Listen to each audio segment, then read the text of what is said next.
Yeah. I'm angry because I want my Cabernet to win. I'm going to go and I'm going to win. Oh!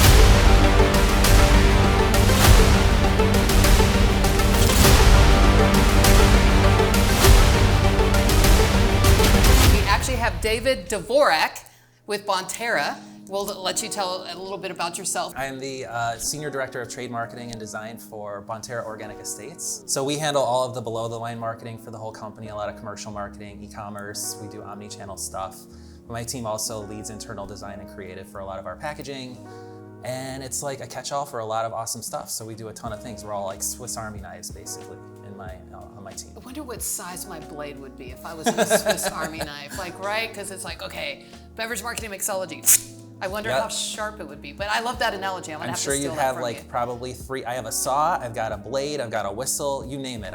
You got it all, right? Probably 20 different attachments in there. One of my Swiss blades would have to be a TV remote. Oh, for sure. I think that would have to be like a TV remote. So today we're gonna do something a little bit different. We're gonna be tasting some wines and then we have some foods. Some foods that pair great with some varietals and some that don't. I'm a spirit subject matter expert. It's interesting that with wines, there are certain foods that pair well and some foods that just clash and just fight against each other. So I think today will be fun talking a little bit about the history of the brand, a little bit about wine in general, the industry, foods that may pair, and we'll just have a little bit of fun with it. Varietals. Let's let everyone know what varietals we have today. We've got a little bit of Pinot Gris, a little bit of Sauvignon, then we got some Chardonnay, and then we have Cabernet. Let's choose our favorite, what we like to drink, and do just a little toast before we get into it. All right, I'm gonna go with the Pinot Gris because it's our newest offering, and it's just so approachable. It's definitely one of my favorite wines to drink because it's got natural acidity to it, but not too much.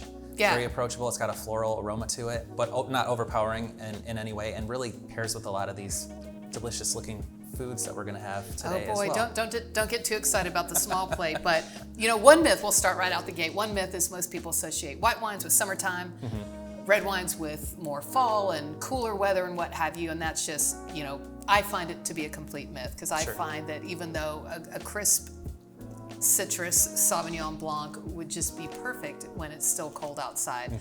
And so that's just one myth. Is that something that your company follows? Or do you, from a marketing perspective, do y'all try and push certain varietals, certain different periods, or is it pretty much evergreen for all of them? Yeah, I mean, naturally with certain seasons, I think reds, people have a natural progression towards red wine. I know I do when it starts to get a little crisp out, I'm like, ooh, I'm gonna switch to red wine now. But really what's important is what you're pairing it with, and we do really market a lot to food pairings. So white wines pair with fish all year round. Whereas, a Cabernet or a red wine will pair with a heavier meal like steak or some kind of dense meat very well throughout the year. We do work with people's associations of when wine are supposed to be drunk, and naturally coming into marketing for summer, it's like summer whites, refreshment occasions, things like that. Definitely played well, or better even with more seasonal marketing. But to your point, we're also changing wine lists in the summer to the reds as well. And we have, even nowadays, wine cocktails have become extremely prevalent with red wines and sangrias and adding ice to wine and even other mixers and liqueurs and liquor and seltzers and whatnot. So you don't have to relegate wine to any sort of weather or time of year at all, really, but it makes sense to do that if that's the type of person you are, for sure. And we deal with it in the spirits. Like most people are like, oh, whiskey's in the fall, and it's like, no, you could have a whiskey highball in the summertime with some elderflower tonic and a little bit of bitters. So you started off with fish. So that was your first comment right off that was his first comment. Everyone heard it. Let's replay it. On a Mediterranean you said diet. fish and how it does clash. So why don't we just get the fish off the table and just do a little taste? Since this is the first one, let's do tuna and the red wine together. Okay. And let's see, I'm sure some people are like, boo hiss, no, Sly, no. So we'll do a little bit of tuna and then we'll follow it up with a little bit of wine. Okay. At least this is, follows dietary standards. It's very healthy. True. It's on the Mediterranean diet. It's a little bit of olive oil and some olives in there. Yum. All right, let's give her a little taste. Let's try a little red wine after tuna. I mean, the acidity definitely cuts through the fattiness of the fish, so that makes sense. In terms of flavor complements, I wouldn't necessarily naturally put these two together, but it's not doable, certainly. Right. I like that the wine kind of overpowers the flavor of the fish a little bit. It does kind of cut the fishiness, right? But would you say maybe a Sauvignon? Yeah, definitely. There's a lot more acidity, and more apparent and bright acidity in a Sauvignon Blanc that absolutely is great at cutting through, you know, the fattiness of a fish, and the flavors complement each other really well. Right. Can you just like briefly explain like why a Cabernet's tannins may play with the richness of, like you had said in the beginning, you know, like meats, like a nice filet mignon or what, how you go into a steakhouse and they're always doing those pairings, right? Yeah. Why the tannins can pair so nicely with that, but yet those same tannins can clash with those oily, meaty elements of maybe a fish. Yeah, I think that tannins and even, you know, the start, the middle, the finish of a red wine, like the Cab, which is a bigger and more tannic wine, it's got a bigger body to it. It holds up better to denser foods like steak. And the finish being long, it complements it for a lot longer. Whereas I think you don't really want a wine to overpower the food either. Right. So that's pretty much where it comes from. Not to say that red doesn't go good with everything, but Right, because it wasn't bad. You know, no, so it you get a certainly little wasn't. metallic, you know, a little metallic type taste in there, but Yeah. it didn't, you know, if you had a nice tuna fillet and, you know, with a little sesame and maybe Oh, you've definitely. added some teriyaki or soy glaze, you know, there's some different food elements and flavors that you can definitely add on there to pair with a red wine. Oh, for sure. You know? And, I mean, move to Pinot, and Pinot goes with seafood famously. Yep. So salmon and Pinot, any sort of fish, if you like that flavor combination, but it being a little bit lighter on tannin just lets the fish allow it to be itself, I guess, a little bit more, so to speak. If you're trapped on a desert island, what grape varietal would you bring because it's in your glass for eternity? Yeah, I would go with Pinot. Yeah? Pinot Noir for sure, hands down. Because I mean, I would say for red, a Pinot Noir because it goes with everything. Yeah. So if I had to pick that based on what I was gonna find on the island to eat, obviously I would pick Pinot because it goes with everything. But, you know, an old standard for me and my family, Chardonnay is something that you can always go to. And it's always approachable, it's always sippable, it goes well with food, and it's one of my favorite varietals too. So probably those two between Pinot and Chard. I wouldn't vote you off the island with that choice. I Oh, would thanks. definitely, I would definitely keep you on the island. But what if that's all that I brought and you were like, we need a mirror and we need a knife and we need other cool stuff, and I'm like, I got a Pinot and a Chard, girl, like, come I'd on. be like, we'd probably be the last ones left too, because we would just have a little bit of wine and we'd get our work done and be like, you know what? That's true. Because you know, Europeans, you know, they have that aperitif midday. Their blood pressure's lower. Everything's just healthier because you need that little calm down, that little, Yeah. you know. Everyone else is freaking out about building shelters We and would be whatnot. the envy of the other islands. I think so. I think we'd rock it, actually. I'd be like, Definitely. I'm gonna go have a little sip of wine before we finish building our log cabin. Right. Made out of moss. And that Navy SEAL that's on the island with you is building the shelter. He's like, no, we need to make that. It's like, And I'm then- gonna do 100 crunches, and then he's out of energy. Like, Exactly. And then they're gonna fly him off the island and we're just gonna and we're hang just out gonna in be his doing shelter that this, he's going made. bye. Ciao. Yeah, I noticed a color differentiation, and my first question to you was, is this oaked? Because it is a lot darker than the others. So just like if you see a silver tequila, sometimes you see a little bit of a yellow tint in there because some tequilas can legally rest a short time in oak. And it can still be classified as a silver. So I noticed that this one was a little bit darker. Yeah, that's just it. It's the oak and the fermentation that you do on a Chardonnay that's a little slightly different. You probably age it for longer in an oak, which gives it that creamy flavor. It also reduces some of the natural acidity that you would want in a Sauvignon Blanc. So to me, it always is like the darker it is, the longer it's been aged in oak. Yeah, so I essentially. always tell people like it's like breathing in and out. So every time, you know, when it gets warmer during the day, it goes in. When it gets cooler, it kind of goes back into the wood. So every day it breathes, it takes a little bit with it. Yeah. And most people kind of associate, you know, Chardonnay or whites with fish or lighter style. Could Chardonnay hold up to, let's say, a meat? Because, Hell yeah. you know, it is oaked a little bit, but just Chardonnay in general. Oh, for sure. Yeah? Absolutely. I drink Chardonnay with just about everything, and definitely with white meat too. It's another good one. You can always pair it with turkey, white meat, chicken. I mean, I pair it with steak. I don't care, because I don't care. There are no rules, you know? Ooh, this is I'm gonna like- drink it with everything that I this is possibly like can. butter. Right? Isn't it delicious? It has a great nose. Usually, Ay, ay, ay, ay, ay. and you know, I'm young. I haven't been around the sun very many times. Me But neither. usually the brighter the red, the spicier. So we don't know the flavor profile of the wings, but there are some some fun foods and stuff. So we'll do Chard, and we'll see if Chard can stand on its own. So Okay. this is our first date. So cheers to a chicken wing and eating chicken wings in front of your first Cheers. date. It's like eating spaghetti, right? Yeah, it's not like the nicest choice for a first date. No. And I even wore a white jacket. Like, what was I thinking? Okay, there's a little bit of heat kicking. Yeah. So let's see. We'll see how the Chardonnay tames it. Yeah, it's starting to pick up a little bit. I think I'm just gonna stick with that one bite. I actually enjoy the Chardonnay with that It's spicy. really good. I agree. I do too. You don't need milk. You just need a creamy chard.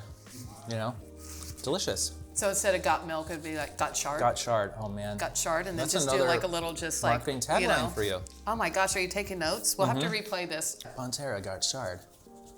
Yeah, that was really good. I was expecting it to not be, but it is good. Just because I'm not really a spicy food guy. Are you not spicy? I mean, I like spicy. I think you're spicy. I can be spicy, but I think it depends. It's like pain thresholds are all subjective, you know? Yeah. And sometimes I go to a place, like a Thai place, I'm like, just a little spicy. And they're like, okay, yeah, that's fine. And you're like sweating. I know.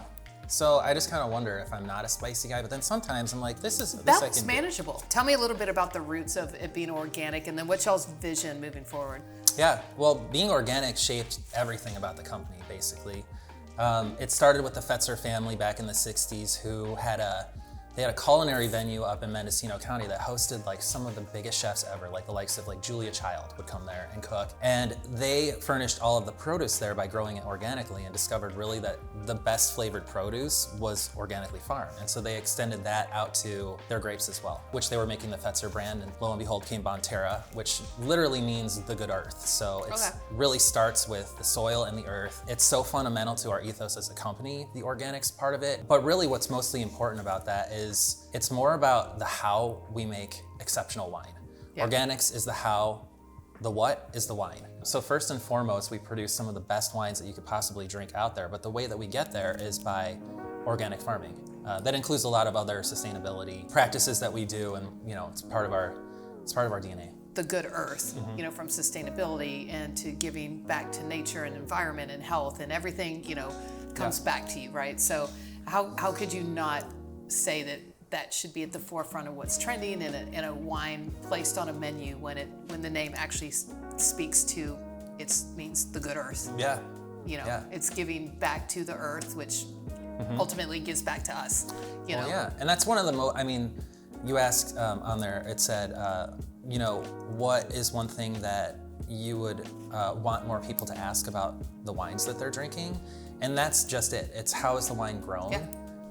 How is it farmed? You know, because we all know about the appellation that it's from, why that's important. Yeah. That has value, actual monetary value. If you have an appellated wine, you want to say that it's from Napa County or Napa, California versus California in general, because it's a more narrow focus. But rarely do people ask how the wine was farmed. And that's so very important to us, and that really is a mark of quality as well. So I feel like more people should be aware of what practices their wine is making in the vineyards, and how it treats its people and all of that stuff too. Yeah, and I think people are paying more attention. I think people are looking at labels, and they're looking at, so like, for example, if I grab, you know, like a bottle, people do, you know, they look at labels and they read labels and they instantly turn to the back to see what makes it different, what makes it unique, what makes it healthier, what makes it sustainable, what makes it, and when I was, you know, pouring, I noticed that there was a slight label change. So why don't you tell us a little bit, is there, you know, one thing that stands out to you most, or that, what does the circle stand for, or anything that speaks to how the wine's made, or its, you know, its history? Yeah, well, so we've recently gone through a rebrand of the Bonterra brand, which was previously a cursive label, and as we were joking about, a lot of people don't know how to read cursive anymore, and they're not even teaching it in schools. I tried to write a Christmas card for my nephew and niece, and they couldn't even read the words on it, like it was hieroglyphics on a wall, like you said. But nevertheless, I mean, this is really just goes along with the evolution of our brand, even as Bonterra Organic Estates, simplifying the logo, but also signifying the earth in the O itself, and our pledge to future generations. Basically, what we're doing in our estate vineyards is in order to sustain our livelihood, our winemaking, but also just the ecosystem itself for future generations.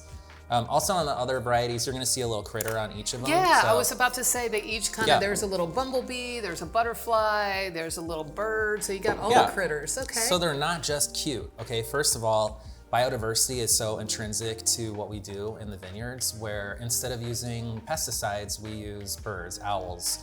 Instead of insecticides, we actually use sheep for grazing. Okay. And it's also really important in terms of fire mitigation, the way we have sheep graze and so on and so forth. So nevertheless, we have a critter that'll appear on each of the different bottles, and this goes down probably 8 varieties of insects and also flora that are native to Mendocino that give our winery biodiversity, basically, which is the key to organic farming and to sustainability. Let's see. I know we have some, you know what? I'm Greek. No. You're not. I'm gonna go. I am. Cosmopoulos, are you kidding I know, me? right? No You way. said you were Italian, so I'm like, oh, I Yeah. got you. I got you. You wouldn't know that from my last name, but I am for sure. Sauvi B. So, Sauvi Bs are known to have bright citrus notes, grapefruit, lemon zest, lime zest, and different things like that. Should we do a little, like, gummy? I think so. Well, let's see if it kind of tames the. Oh, Ooh, God. it's like one of those Sour Patch Kids Oh. too. Yum. Okay, I didn't know it was a Sour Patch, but that definitely makes you salivate.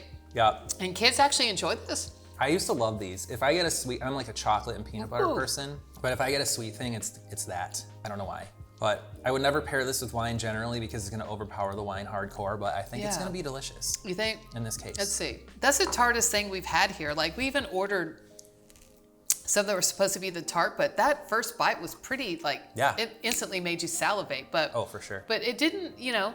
I'm doing it again. It actually kind of it actually tames down the, like. I agree. If you give it a good long enough, well, maybe it's probably good to do it while you still have it in your mouth. See how that tastes. So here's a question. New marketing campaign. That's, you know, it's at the top of my mind all the time. Consumers aren't drinking as much, and wine's down by -1, 2, 3% and what have you. Is Bonterra or your company really approaching that? We track numbers every day, and we try to look at demographics and different consumer insights as well to figure out what is happening, because it is a dramatic shift from wine, away from wine.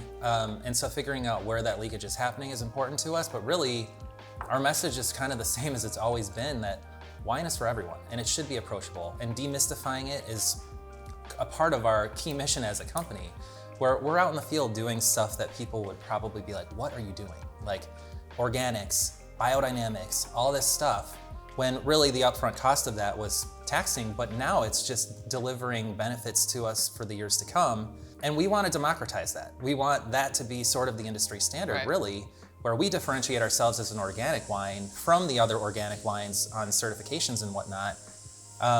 But also like encouraging wines in general just to become more approachable. And I think that that's really the key with wine varieties, how we're marketing ourselves to consumers, even offering new trade-ins to younger demographics like Gen Z and whatnot, where it's like introducing the new drinker to, you know. Exactly, and bringing them into the fold so then they can grow with us, basically, where you may start with a Sauvignon Blanc or a Pinot Gris, but then generally like graduate up to a Zinfandel at some point and let your palate grow with the portfolio of our wines. And I think that's been a big problem with wine and marketing in wine, is that we always want to sound so highfalutin and highbrow, and people go to a wine set and they see thousands of varieties and they're just like, what is this? And they don't know what to pick. And then there's maybe someone that's a wine steward who will help foster them through that. But, you know, cutting through the fluff and actually marketing to people and showing them that wine is for everyone and it's delicious. And it's, you know, sustainably sourced in our case and also organic. And we can say that we make every single effort to ensure that nothing unwanted gets into our wine.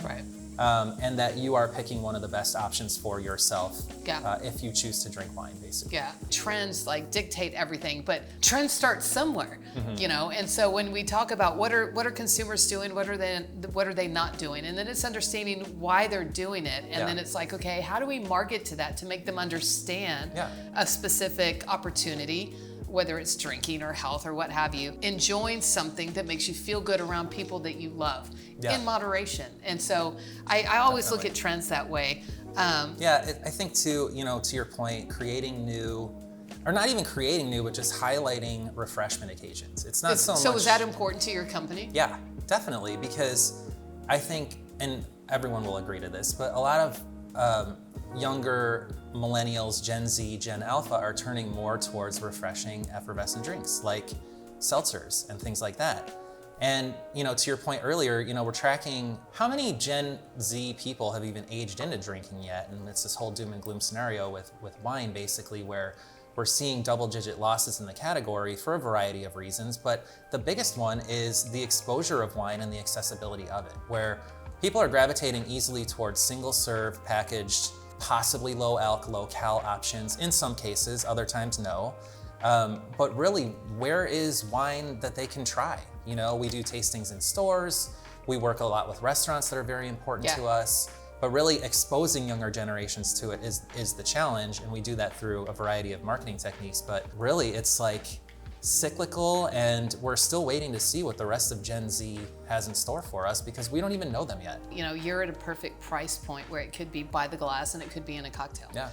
You're kind of in that little bit of a sweet spot. Sure. And when you talk about it, you know, my day it was wine coolers. But we've done plenty of retail programs where it is adding effervescence to a wine in different flavors or one or two fresh ingredients like a ruby red grapefruit juice that may complement a Sauvignon Blanc, you know, or how do we lighten up a Cabernet for summer sangria, but how do we make it more fall with a little bit of pumpkin or apricot during the fall? But you could easily even lighten these up a little bit to where, let's say you wanted some wine, you want a little bit of that low proof.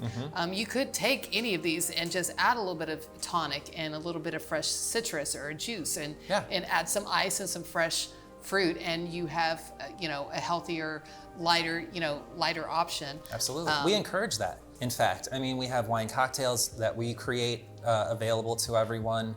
You know, the wine itself, I think that winemakers, winemaking, sommeliers, etc., wine is meant to stand alone. It's meant to be served at a certain temperature. It's meant to blah, blah, blah. Like, it's meant to be a certain way. And really, we don't feel that way. Like, we want it to be approachable. You want to put ice in your wine? Friggin' go ahead and do it. If that's what you want. Great idea. Yes. Do it. You want to put seltzer in there? You want to make a sangria with it? We are at a price point, like you said, on our core tier that is accessible, and it's high quality wine that you can mix with other stuff too, and we're not gonna hate on you for it. Like, friggin' do it. I will say, I tasted your Pinot Gris at room temperature, and it was absolutely fabulous. It was still, you could drink it was warm. so crisp and light that it still carried itself outside of the temperature. Totally. Like it's still, you still got the flavors, you still got, it wasn't flat, it was still vibrant. Yeah. Like, you know, in your face, like Pinot Gris. Right. Like, you know, we're not trying to hide anything. If you can try something at room temp, you know that it's high quality. You know that it's good. It's not masking anything, right? It's like adding sugar to a cocktail. If you add enough sugar, it's going to make the cocktail taste nice. Yeah. And if you chill a wine enough, it's masking, so it was at its purest. Heck so yeah. I'm Greek, you're Italian. What type of cheese should we do Pinot Gris? We haven't focused on this one. I think we should do the Pinot Gris. I feel like that's going to complement this the best. You think? Okay. I don't know what I would pick, to be honest with you, that would clash with this. If it were me, I might say the red is going to overpower it, so I wouldn't pick that. I feel like it's going to be good with any of the wines. I love my feta. Okay. Feta and Pinot Gris is a great that's great. call. And then let's see if I do the Cabernet. You know what? I think I actually enjoy the Pinot Gris with it better. I kind of feel like the red fruit on the Cab is delightful, but it might. I think I enjoy a little. It's too sweet for me, maybe for the cheese. I actually think I do like the Pinot Gris with the cheese better. I'm liking that too. Really good. I mean, any of them again would go good, but like Pinot Gris being, you know, the wine that it is, it's absolutely like a more approachable white. It doesn't have the same oak treatment that a Chard does, and it doesn't have the same acidity or citrus that Sauvignon Blanc does. It's kind of like a nice mixture of the two. Should we try another chicken wang? Another one? Is there a hotter one, I wonder? Hotter? I don't know, because I think it's like Russian roulette. There's like 3 styles over there. I thought it wasn't. So we'll take a bite and then we'll stare at each other and then we'll just point at which one we think would be the best one. So we won't even know. Talk after that. We won't even, we're just gonna take a bite and just at 1, 2, 3, we're just gonna point and see if we both agree with it. Cheers to our second date now. Cheers. Our second buffalo wing. Okay, wing date. Here we go. Second wing date. I don't think mine's even started to build yet. Did you not get a hot one? No, I did. Now it's coming. It's happening. Oh boy. Okay, so oh, shit. I'm gonna say, whoo, that's atomic. Oh boy. Sorry, I think I just like spit. I need a Chard. I learned this the hard way. Don't touch your eyes. Chardonnay is like the milk. Yeah, that's getting hot now. Oh man, okay. I'm gonna go Cab. So Chardonnay didn't do it.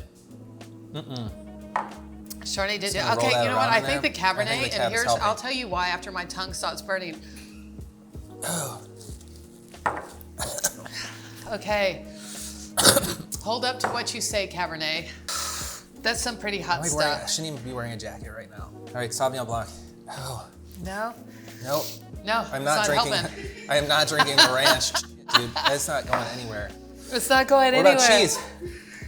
Oh my gosh. At this point, I'm ready to eat tuna. I am not taking another one of that. Oh boy. People order a basket of that at a restaurant and eat it. They're nuts. That is And totally then nuts. There's a lot of myths about wine and being for older drinkers and what have you, and more aficionados and Snobbery. Wine snobbery out there. What's one myth that you and your vineyard and your brand would like to just smash out of? Because it is like, oh, wine is for old people. Oh, I always see old people. Is it wine snobbery? And what would you like to communicate out there to them? Yeah, I mean, the list goes on, to be honest with you. Having been in wine for a little while now, so I have a couple answers to this. First and foremost, I would say for us, it would be that wine doesn't need to cost $80 a bottle to be good. Yep. And you can go to the store and buy a $12 bottle of wine that rivals some French chateau wines, honestly. And really, like, again, wine is for everyone. And that's what we believe. We want our wine to be approachable. We do all of this crazy stuff with our organics and our biodynamics and our sustainability and our quality, and everything that we do is in order to deliver a really quality bottle of wine that people can look at and say, hey, this is the best wine that I've had at this price point, and it's for everyone. So I think the biggest myth about wine in general is that it has to have this very esoteric pedigree to it in order to be considered special. Our wines get scores. We get scores on these wines. They're $12 a bottle. Boop, boop, boop. Yeah, we got a sticker on there. Check this out. It's a 92 points in Wine Enthusiast Best Buy on a wine that costs you between $12 and $14, potentially. Which is that sweet spot for the consumer that wants to just drink it at home and it's a casual night. It's tasty enough to where you're like, it's a special event. We want Bonterra Sauvignon Blanc. And that was going to be my next one. Have you ever confused a $12 bottle of wine for like that $80 or $100 bottle of wine? All the time. My other big myth about the wine, freaking Merlot, okay? Merlot, it goes back to the movie Sideways, of course, which happened 20 plus years ago now. I mean, I get it. Like in the movie, the guy's going to Napa, he wants Pinots. Pinots were emerging as a newer varietal that people weren't aware of.